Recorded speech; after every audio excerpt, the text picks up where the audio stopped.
In November 2022, a FedEx driver showed up to the home of Athena Strand in Paradise, Texas, and on that day he was supposed to deliver Barbie dolls, 7-year-old Athena's upcoming Christmas present.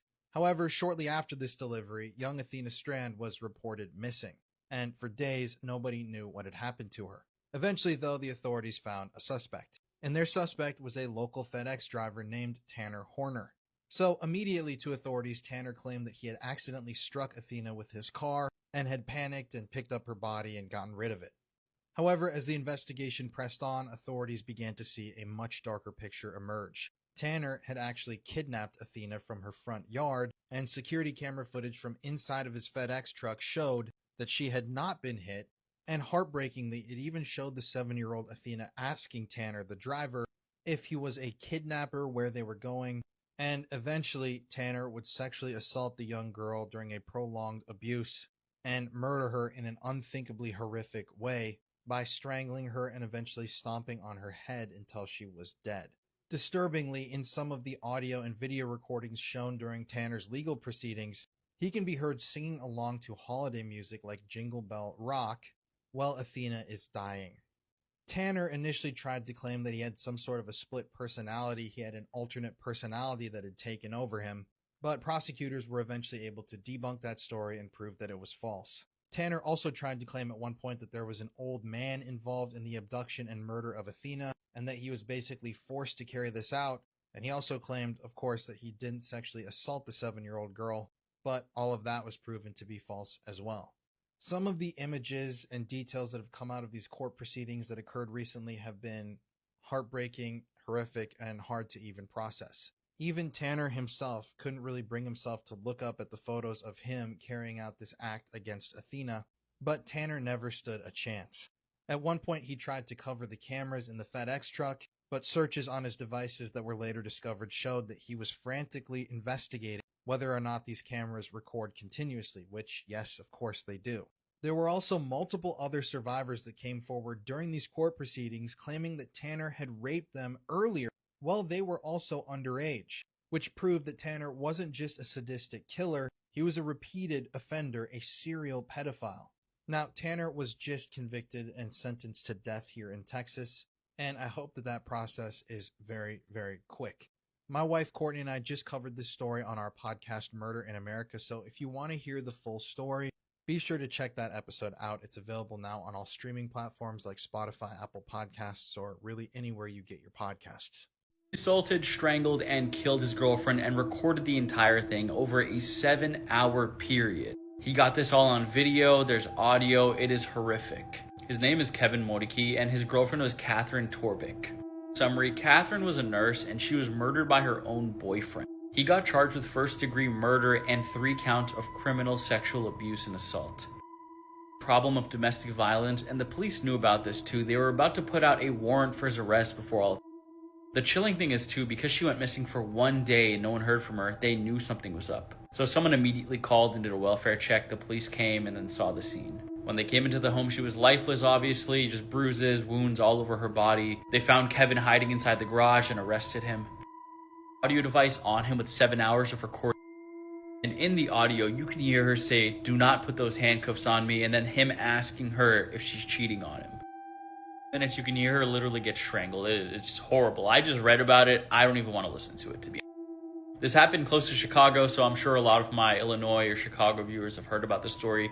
Let me know your general thoughts, guys. Children of alcoholics, or in medical terms, those with fetal alcohol syndrome, often show certain characteristic physical features. Unfortunately, not all people maintain a healthy lifestyle during pregnancy, which can negatively affect the life of a newborn. The main external signs of this condition include the following abnormalities: a short palpebral fissure. In simple terms, this means that the eye opening is small and the upper eyelid appears to droop over the eye, almost as if it is slightly stuck to the lower lashes.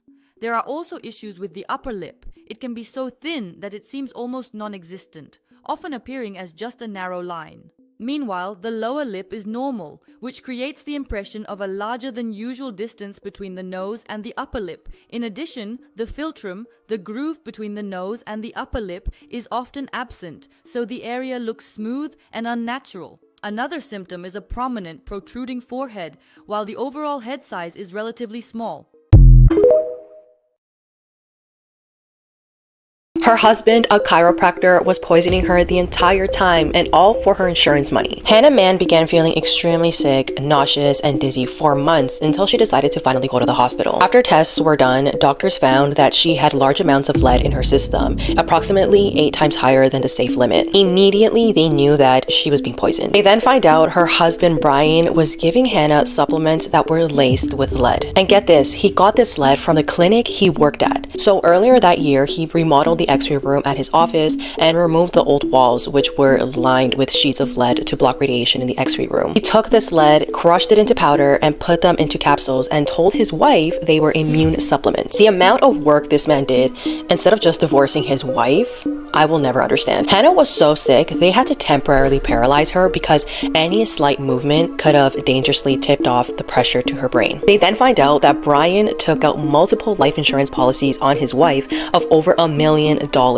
just days before she was rushed to the hospital. It gets even worse because during sentencing, he was nearly laughing and the judge sentenced him to life in prison. The judge was so disturbed from this case and Brian's lack of empathy that he asked that when he's up for parole, he wants to personally be there to testify against him. Mandela effects that will alter your perception of reality, Part 1. Many iPhone users recall there being a robber emoji with a beanie, a black and white striped shirt, and a money bag thrown over his shoulder. However, this emoji never existed. In Star Wars Episode 5, The Empire Strikes Back, Darth Vader does not say the words, "Luke, I am your father." He actually says this. No, I am your father. There was never a Disney intro where Tinkerbell dotted the I in Disney with her wand. Curious George does not have a tail. He never did. And Pikachu never had a black tip at the end of his. The Fruit of the Loom logo does not have a cornucopia. And if you look at the logo's 130-year history, not once did it have a cornucopia in it. And contrary to popular belief, I was never verified on TikTok. But drop a follow and maybe this one will become a reality.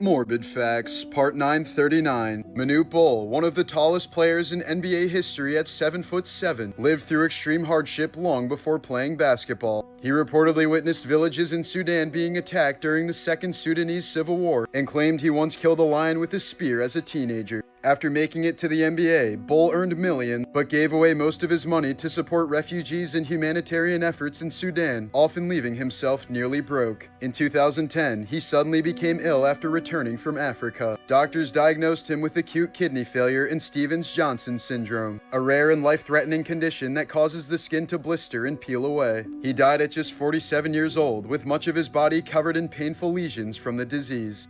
In the United States, lumber baron Wellington R. Burt died in 1919 with an estate worth around $100 million, but none of it went to his children or grandchildren. His will included a spite clause ordering the fortune be withheld until 21 years after the death of his last surviving grandchild who was alive at the time of his death. Because of that condition, all of his children and every one of those grandchildren died before the money was ever released. The estate wasn't settled until 2011, nearly a century later, leaving the fortune to distant descendants who had never even known him. Animals that got left behind, where are they now? If you were around in the 90s and 2000s, you definitely had a devil phase. The Tasmanian devil was one of the most popular animals, with TV shows, Animal Planet appearances, and even a Looney Tune. They got their name after early settlers heard their screams and caught a case of satanic panic. Tasmanian devils are famous for two things: having the strongest bite force of any mammal, and having the personality of a black Air Force working at Waffle House. The marsupial rage is always running phase, to the point where Tasmanian devils fighting, flirting, or feeding look exactly the same. And I personally love them for it, but this adorable crash out also had a problem. The Tasmanian chitin population has been getting destroyed by devil facial tumor disease. I'm not going to share too many pictures, but the cancer causes nasty tumor so big it can block the devil's mouth and sometimes even break its jaw, meaning a walking garbage disposal starves. The worst part is, it's one of the few cancers that are contagious, and with the Taz being bite happy, the cancer spread like an outback bushfire. The number of devils devils went from an estimated 53,000 in 1996 to now as low as 15,000, with 95% of Tassies wiped out in some places, which inspired conservation project Aussie Ark to try to save them by starting a new population with 44 founding devils. Not only did the project lead to 500 Joeys are babies being born, they even started reintroducing devils back into the wild. For the first time in 3,000 years, the Tasmanian devil has now returned to the mainland of Australia, and that might be a blessing for more than just the devils. Other than the obvious, Australia is the only continent that doesn't have vultures, but as career scavengers, the devils are the cleanup crew, and by handling the dead and disease, they're helping make Australia a cleaner place. They also might help with the feral cat problem by forcing the invasives to go out of their way to avoid them. Scientists have also been working on an oral vaccine to help the devils fight the cancer. But studies show that the devils might be slowly evolving an immunity to the disease, and a number of deaths to the face cancer have started to level out. So if you needed good news, you should know that Tasmanian devils are making a comeback, which only means one thing. I gotta see them for myself. I made a promise to kid me, I intend to keep it.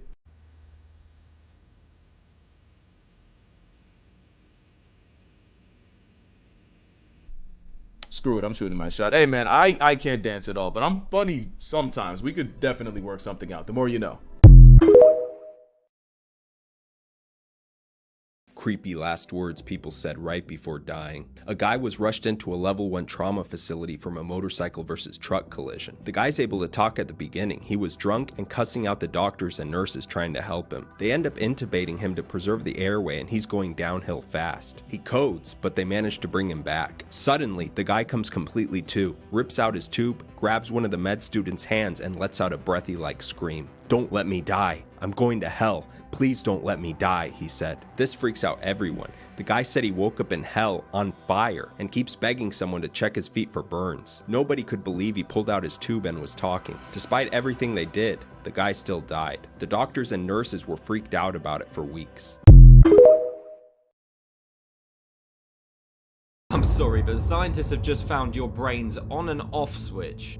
Oh my god. This is genuinely terrifying. The fact that this now means your consciousness can actually be turned on and off. What? So the initial research was conducted back in 2014 when scientists were studying a woman with severe epilepsy. Nothing unusual was going on until they ran one test which, changed everything. They stimulated one tiny part of her brain called the claustrum. And well, the second that they activated this part of the brain, she just stopped. No movement, no speech, nothing. But the craziest part was she looked fully awake, but inside she was completely gone. Then they stopped the simulation and instantly she came back, like nothing happened. No memory, no idea she'd even been switched off and put in this state. Now let that sink in, because what the hell could that mean? I don't want to. The scariest part about this whole damn thing is that this proves the fact your reality, your thoughts, your entire personality are controlled by something smaller than your fingernail inside your brain. And if that part is disrupted, even for a second, you're still there physically, but inside you disappear and you wouldn't even know. Scientists are now saying in more recent studies that have been conducted that this could be the key to consciousness itself, which means we may be one step closer to controlling it, which is even scarier. But darker again is the fact that who knows, this could be being switched on and off day in, day out, almost like a simulation, and you genuinely wouldn't even know.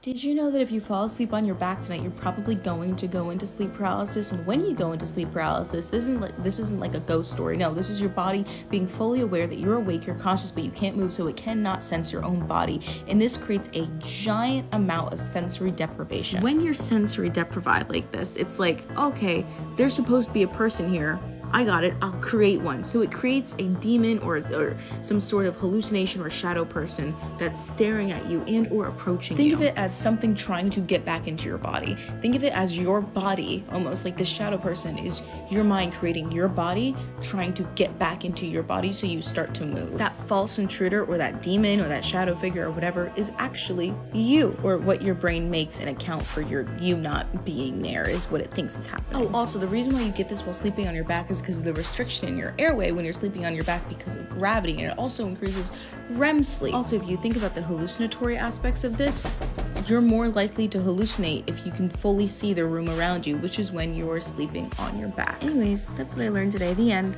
Have fun with your sleep paralysis. Remember, your demon is your friend because your friend is you. Records that will never be broken again.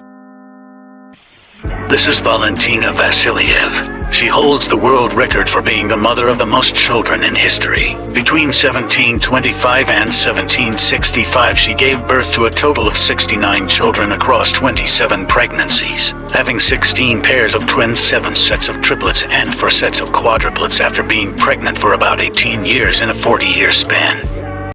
These are some of the worst design fails ever. Just imagine hitting your shins against this bed frame. Why did they think this design was a good idea? This button design makes no sense. It makes it look like the options are no and off. Okay, but this dental ad failed so bad because why did they not show the person's teeth in the before photo? This packaging is so confusing. Is it for your hands or for your mouth? This blanket was supposed to say Paris, but it looks like it says RISP. Who thought it would be a good idea to put a toilet above stairs? The pillowcase stitching at this hotel is supposed to be a palm tree, but it looks like a spider. This garbage bin that actually leads into another bathroom stall. This mug's handle is a part of the cup itself. Who thought that was a good idea? Remember when Disney Channel had their own summer camp with Jason Voorhees? So after the teenagers see everything in the woods, they run to Gladys and they're like, we have to call the police. Zuri and Jorge and Tiffany are all missing. Gladys doesn't believe them though. She says you guys are just getting pranked, and Ravi's like, this is just like what happened in the movie. Xander is then like, okay, well, we need to split up and we need to start figuring this out. And Ravi's like, guys, this is such a no-no, but they do it anyway. Emma gets her phone to call the police, and then Gladys comes in and she's like, why do you have your phone? You're at camp, you're not allowed to have your phone. And she locks it up. The two of them go outside to the porch and they're like, we have to go to the town nearby to get help. And then a gloved hand grabs their ankle. Meanwhile, Ravi and Lou are in the mess hall. They immediately see someone coming, so they hide, and it's Murphy, and he's holding a knife, and he's really angry about what happened with the kids. He then goes over and he starts chopping meat very aggressively. They get an opportunity to run and they leave. They go outside and they're like, we need to go into town and get help. And then Lou's like, okay, oh wait, my flashlight was left in the mess hall. Let me go grab it. And he's like, no, don't. But she goes in anyway and he hears her scream. So he starts running. He's going through the woods, he's documenting what's going on in case something happens to him, and then he sees Murphy. He's carrying a big bag over his shoulder like that could fit a kid in it, and he starts digging a big hole. Then a masked figure appears right next to Ravi, and he gets so scared that he passes out. Ravi wakes up begging for his life. He is in the barn, and he looks around, and then he sees that everybody's okay, and everyone's in the barn putting on like gory makeup. We learn that the person behind all of this is this kid named Timmy, who was not in the episode at all until this point. He was like, I want to get revenge on Gladys for kicking me out of camp. So all of the kids team up and they decide to help him. So we see Gladys come in and she's looking for Murphy, and this is where Disney Channel makes it really scary, okay? It gets gory. She opens a tray, and in the tray is Jorge's head. Then we see someone really tall coming after Gladys, and she is begging for her life. And then she starts talking shit on the kids, and she's like, I'm on your side. Let's take the kids down together. We see Zuri pinned up on a dartboard. Gladys looks at her and she's like, my insurance is gonna go through the roof. Hate this woman. I have a kid's summer camp if you're gonna treat the kids like this. Like, you don't even care about that. She then runs and she hides in a cabin, and she sees Tiffany with a frisbee in her head coming after her. There's blood on the mirror that reads, you're next, Gladys. And then we see a figure's hand break through one of the doors of the cabin. And so she gets so scared, she jumps out of the window. She can't unlock Emma's phone that she locked up, so she's like, I'm gonna run into town and get help. She then runs into Ravi, and he's like, we should hide in the barn. He takes her to the barn, and Emma has this farm fork in her stomach that's like pinning her against the wall. Crazy for Disney Channel. And then Ravi runs away real quick, and then he has this super quick makeup change and comes back with a baseball in his head. Killer keeps chasing Gladys. She learns that Timmy's behind this, and she's like, you can come back to summer camp, Timmy. And that's pretty much the end of it. Crazy. I thought I had heard about the worst human experiments, but I was wrong. So back in the 1950s, there was a woman named Gail who went to the doctor complaining about anxiety. And the doctor told her they had this new treatment for anxiety if she wanted to try it. Also, I did a whole episode on this story if you want to hear the entire thing. So first he brings Gail into this room where he tells her he's going to give her a few electroshocks, which was normal at the time. But then, without preparing her, he gives her 15 times the maximum dosage of electroshocks. And after he does this, Gail starts writhing around on the floor and sucking her thumb, acting like a baby. Her brain was so scrambled from the shocks, she thought she was a child again. But this is exactly what the doctor wanted. So after all this happens, he gets Gail out of there and he puts her straight into a drug-induced coma. And when she's in the coma, he starts playing tapes on a loop for her, and some of them say things like, "I'm a good member of society." So the experiment the doctor was running was he wanted to see if he could take Gail's personality out of her through electroshocks and drugs, and then put another one inside of her. Gail was kept in this study for months, and she was released with the other subjects once the doctor figured out that what he was doing wasn't working. Anyways, the story is wild, and you should check out the full episode if you want to hear the whole thing. 2 days before his death, he said this. Every day that I have on earth is a gift and a blessing, and I'm very grateful for that because, frankly, people are disappearing. Scientists are going missing. Now they're saying they're going to investigate this. The president himself is saying they're going to look into this and see if anything's going on. It's a little bit scary. That was David Wilcock, a paranormal author and Ancient Aliens contributor, known for claims about UFOs, hidden technology, and government cover-ups. In the video, he referenced a series of recent deaths and disappearances tied to researchers and scientists in space, energy, and defense fields that he and many others believed were connected. Just 2 days later, on April 20th, 2026, in Colorado, deputies responded to a crisis call. Authorities said Wilcock was found outside with a weapon and died shortly after police arrived. His death was officially ruled a suicide. In 2019, aboard the Disney Dream in the Atlantic Ocean, a 5-year-old girl climbed onto a porthole railing for a photo and fell nearly 50 feet into the ocean below. Her father jumped in after her seconds later, hitting the water hard before swimming to her and keeping her above the surface as the ship drifted on. With no flotation device and surrounded by open sea, they remained in the water until crew launched a rescue boat to pull them out. Both miraculously survived as the girl was treated for hypothermia, while her father suffered serious injuries including a fractured spine from the impact with the water. Have you ever experienced sleep paralysis? Sleep paralysis is when you feel like you are awake, meaning you can see and hear, but your body is still asleep and unable to move. During this, you may be unable to speak or move for a couple of seconds or even a few minutes. Some people even feel pressure on their chest as if someone was sitting or standing on it. And it may even incite fear because of a nightmare you were having. This usually happens when you are first falling asleep or your body is getting ready to wake up. And it happens to approximately 7.6% of the general population during their lifetime. So, Mr. Adekunle, it's not your village people that were attacking you. It was sleep paralysis. Puff more.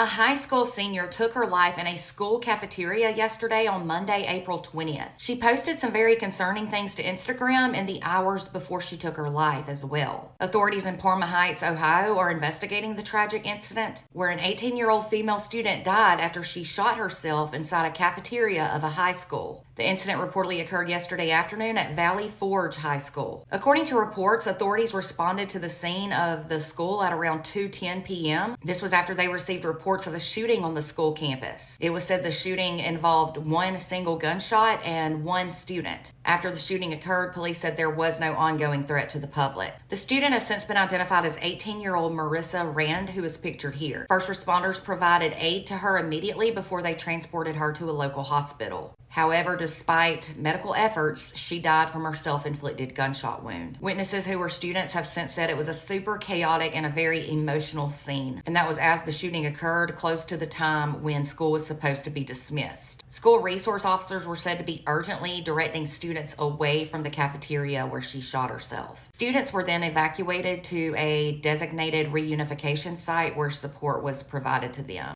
The school district has since announced that the high school will be closed through Wednesday, April 22nd. They'll reopen on Thursday, the 23rd, and that's to allow time for grief counseling and support services for teachers and students who need it after this incident. It was said the investigation into the shooting is still ongoing. Now, according to reports, as I previously said, Marissa posted some very concerning things to Instagram hours before she took her life. It was allegedly her. It was posted to her page. Her Instagram page still remains up in public, but some of her photos have since been removed. They were taken down shortly after her death, but these are the screenshots of those posts I'm talking about that were very concerning. Her Instagram account name is Murder and Acquisitions. As I said, just hours before her suicide, multiple disturbing pictures were posted. One of the pictures showed Marissa with a gun pointed to her head in what looked to be a bedroom. Another picture appeared to be some type of shrine to the Columbine school shooters. There was a burning candle, crystals, a pentagram, and a locket with pictures of both of the Columbine high school shooters. It is also not coincidental, in my opinion, that Marissa took her life on April 20th,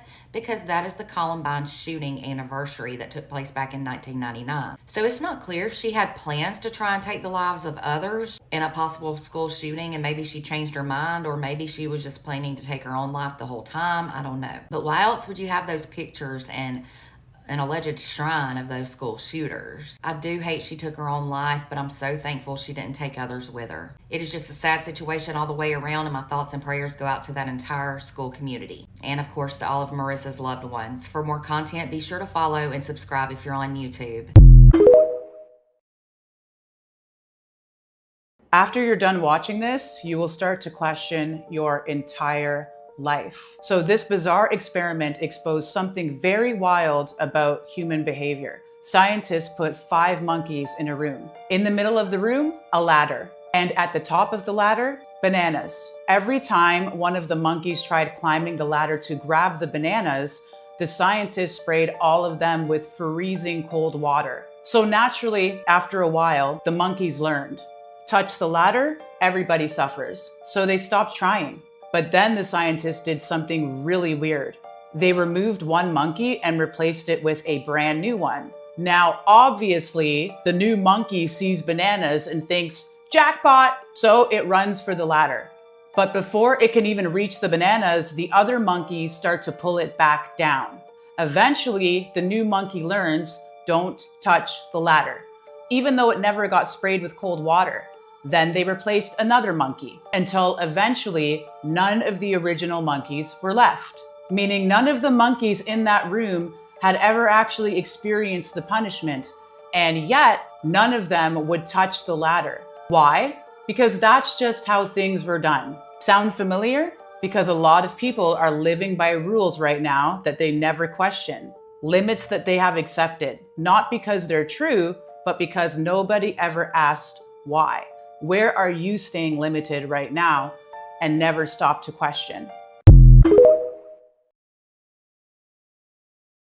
On the afternoon of September 27th, 1956, a 13-year-old boy named Neary Morgan was walking with his 2 younger brothers through a desert in South Australia called Maralinga. Neary and his brothers were members of an isolated Aboriginal tribe called the Martu, and they were out right now to hunt kangaroos for their family. They had been tracking this particular group of kangaroos. Every time the brothers got ready to strike, the kangaroos would take off. Eventually, this group of kangaroos stopped at a watering hole, which was just a few dozen yards away from them. The brothers knew this was their chance, and so after only taking a few steps, they heard this loud rumbling sound off in the distance. The sky suddenly was illuminated impossibly bright to the point where Neary is shielding his eyes to just see what's going on. This extremely hot gust of wind came blasting through and literally knocked the brothers onto the ground, totally disorienting them. And then from the ground, Neary kind of turns his head and he happens to look in the direction where the kangaroos were. Then he sees them literally floating in the air, coming right over to him and then dropping on the ground. And then a moment later, it was like everything just went back to normal. Except now they're looking at this bounty right in front of them, all these kangaroos, and they're thinking, what's just happened here was a gift from God. And then that night, the tribe had this big celebration. They ate all this kangaroo meat, but then the next day when the tribe woke up, everybody who had eaten any of that kangaroo was violently sick. And over the next few days, some people did recover, but a lot of others did not. And soon, people from this tribe began dying. And so naturally, Neary and the other members of the tribe did make the connection that very likely whatever was happening here was tied to consuming that kangaroo meat. This whole event remained a mystery until 1967. It would turn out all those dead kangaroos that got kind of dumped out of the sky right in front of Neary and his brothers were not the result of God giving them a gift. Instead, the reason that happened was because of a big scientific experiment that was conducted in Maralinga in total secrecy. The British government was testing nuclear bombs. Neary and his brothers had been a few kilometers away from a detonation site. And where they were positioned was basically exactly in the right spot, right at that perfect separation point. Neary and brothers just barely safe, kangaroos just barely in the lethal zone. And so the members of the tribe who ate the kangaroo meat immediately got radiation sickness and began to die. An unknown number of people died from these nuclear bomb tests, and it would take 11 years before the British government would come in and begin cleaning up the nuclear waste. The Australian government ultimately paid $13.5 million in compensation to Aboriginal tribes that were affected by these tests. As for Neary, he survived, and today he's actually in his 80s, and he continues to tell his story to younger generations. Where do you go after you die according to each religion? Christianity.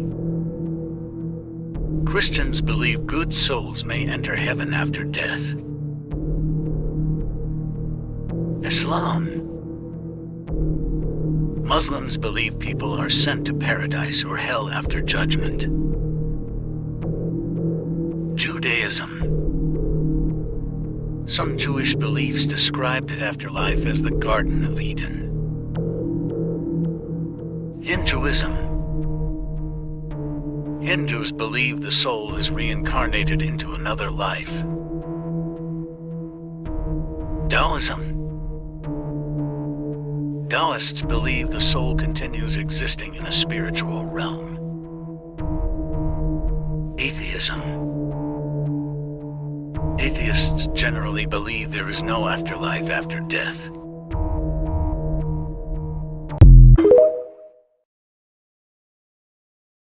Researchers may have just answered one of humanity's most pressing questions. If AI ran the world, which one would kill us all? And spoiler, Grok 100% trigger World War III. Now, to make it even more interesting, experts created not one, but 5 virtual worlds so they can compare how the most popular AI models could run their world. Claude, Grok, Gemini, and ChatGPT would be compared on 4 world outcomes: their governance style, their level of violence, their agent survival rate, and their key traits. And to make sure the worlds were as realistic as possible, researchers at Emergence created a bunch of distinct locations, including libraries, town halls, residential areas, and public spaces. They included real-world data like synchronizing the weather with New York. They had live news and even gave them internet access. But the most interesting was they added critical decision-making. Decisions real governments have to make on things like voting, crime, and economic pressures. They then left these models running continuously, governing their worlds for just over 2 weeks. And when they came back to see the results, they were just as shocking as we imagined. Starting with crime. Google's Gemini by far had the most crime, and it was still rising at the cutoff. But not to be outdone, if you look at this red line, Grok actually reached 183 crimes in just 4 days, way surpassing Gemini. The only reason it stopped is because its entire world collapsed. ChatGPT only recorded 2 crimes. That's because their 10 government agents failed to take action related to survival, leading them all to die within a week. And you may have noticed that Claude is actually absent from this chart because they owned up to 0 crimes, and their agents didn't die either. Now let's talk about the overall performance. If Claude ran the world, its governance would be strong, violence would be 0. All of their 10 government agents survived, and their key trait was stability. If Grok ran the world, the governance would be low, violence would be extreme, survival, none of their agents survived. Their key trait, collapse. Google's Gemini, its governance was moderate, violence extreme, survival, no one survived, and its key trait, bit of a strange one, shared hallucination. And lastly, if ChatGPT ran the world, its governance would be none, violence low, survival none, and key trait dysfunction. What did you even do?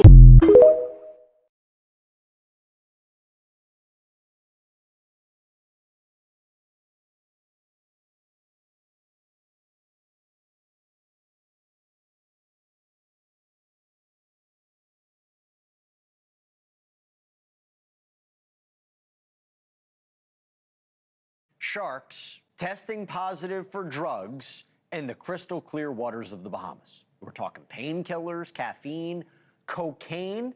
According to a new study that was published in the Journal of Environmental Pollution, scientists captured and tested 85 sharks across multiple species near a remote island in the Bahamas. And scientists say about 1/3 of those sharks tested had detectable levels of drugs in their blood.